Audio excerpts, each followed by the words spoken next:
Multilingual state, বহুভাষী, নানান জনগোষ্ঠী, নানান জাতি জনজাতি নিয়ে আমাদের দেশ। এখনো পর্যন্ত বিজেপি বলেনি মুখ্যমন্ত্রীকে যে তুমি ক্ষমা চাও, দুঃখ প্রকাশ করো। এটা বিজেপিকে দায়িত্ব দিতে হবে, সেটা আর তাকেও ক্ষমা চাইতে হবে।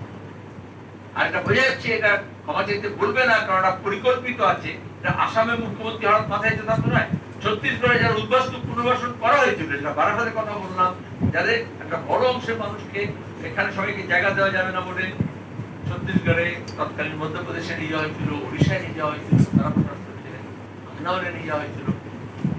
তার আজকে দাঁড়িয়ে যদি ভাষার নামে তাদের উপরে এই ধরনের নির্দয় আচরণ করা হয়, এবং দেখবেন হিউমিলিয়েশন, শুধু তাগিয়ে দিচ্ছে তা নয়, হিউমিলিয়েশন, যেভাবে পুলিশকে দিয়ে